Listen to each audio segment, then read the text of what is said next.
What's up everyone, Art of GrimmSpeed, and if you're watching this video, you're probably familiar with me and you're probably familiar with my Forester. Now this is a car that I've personally had for about 7 or 8 years, and I got it stock, built it up to what it is now. At some point a few years ago, we decided to do a build series on this, and then during COVID, during our company growth and just general busyness, that fell off our radar a little bit.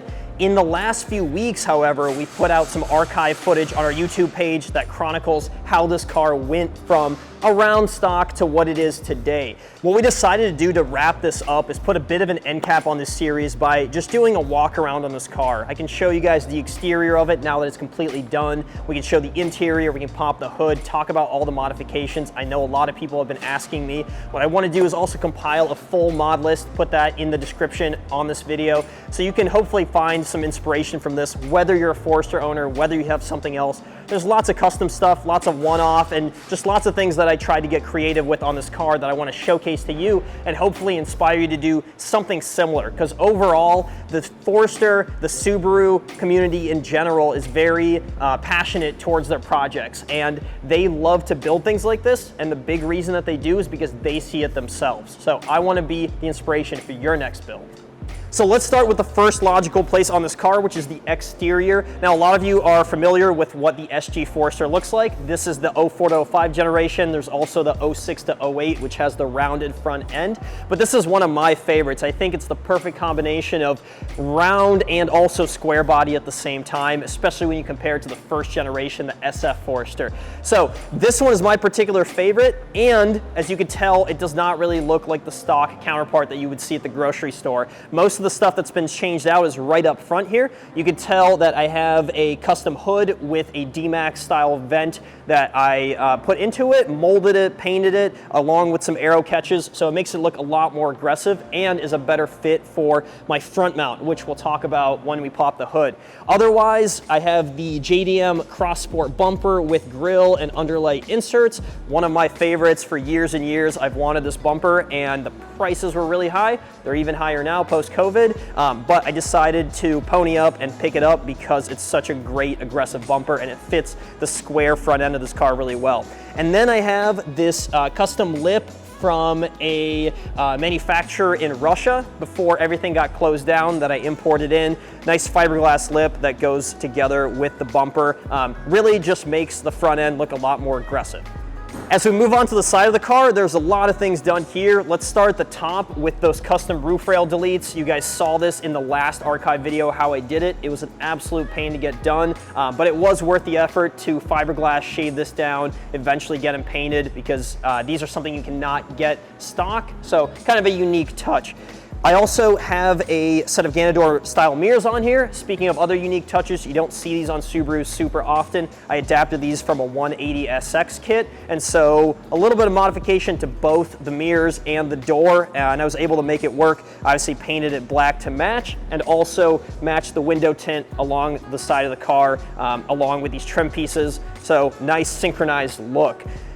Now down below on the body panels, I mentioned there's 2 generations of SG Forester. The 04 to 05 had kind of a bumpy side panel. These are the smooth panels off of an 06 to 08. So any Forester owners that want to update their earlier generation SG, take a look at the panels on the newer generation ones.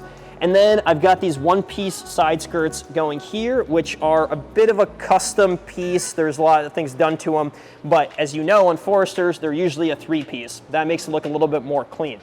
Now the other thing that's really hard to miss is right here, and that's my work VSKF wheels. These are a 5x100 wheel, 18.9.5 plus 18 with a little bit of spacing to clear my big Brembos, but it's just a really nice wheel, one of my favorites, a love it or hate it for most people that like 3-piece wheels, but the design for me is perfect. I had them powder coated in a gunmetal with a lot more flake, and behind it, as I mentioned, the big brakes, that's off of a Cadillac ATS. I've got a conversion kit that makes it all work and just makes it look like it should. To me, this is perfection. Now the big thing that you're not seeing is the underside of this car. To get it up on the lift at how low it is going to be a bit of a challenge, so I'll just tell you about it and you can imagine most of the stuff. The main event is the STI 6-speed transmission that I put in there, followed by the Drive Shaft Shop carbon fiber drive shaft, the DSS axles, and the R180 that I put in. So basically underneath it's an STI with one big twist, which is it's rear wheel drive converted. So I took out the DCCD that was originally in that 6-speed and put in a PPG rear wheel drive spool. So now all the power goes to right here. I've also upgraded all the bushings, control arms, trailing arms, and along with that, to give it the stance, Fortune 500 coilovers. Those have upgraded radial bearings, they have 18, 16K springs, Swift springs, and also adjustable camber plates, so I can dial in the suspension settings that I want. So basically everything underneath the car is touched. It's just a bit harder to show you that.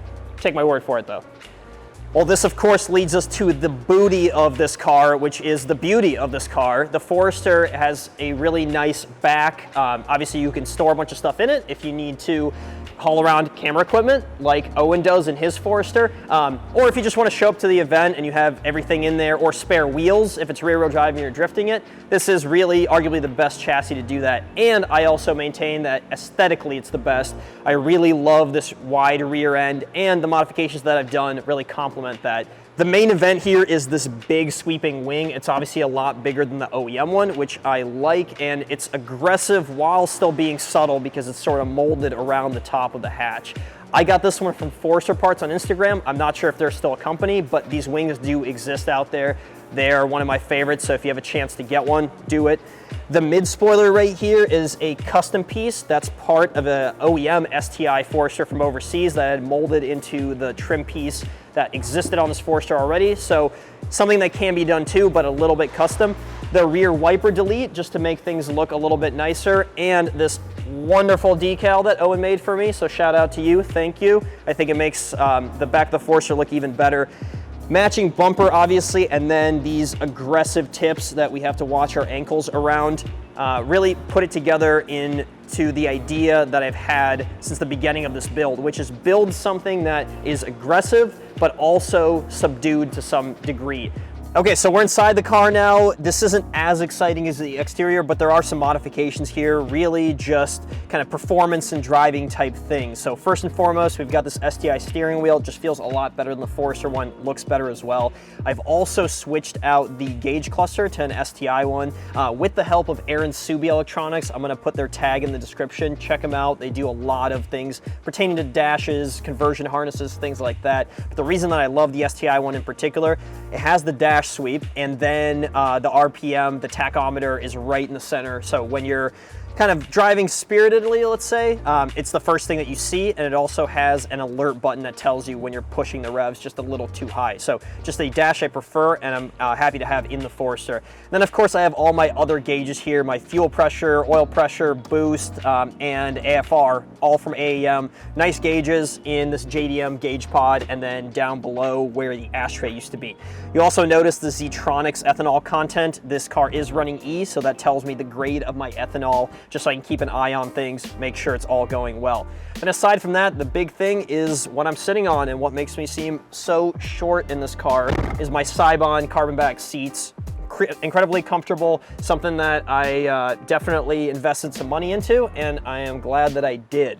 The other couple of modifications are right here in the center. We've got the JDM flower shift knob, I've got a Race Sang reverse lockout, and then the facelift Forester temp control module, which is just one piece, has these cleaner knobs here. And one thing that I did a little bit unique is I used a auto trans shift bezel. So it is kind of like a gated shifter now with my shift boot underneath it and a little bit of a smaller gate area. Just think it looks nicer, and it cleans the interior up.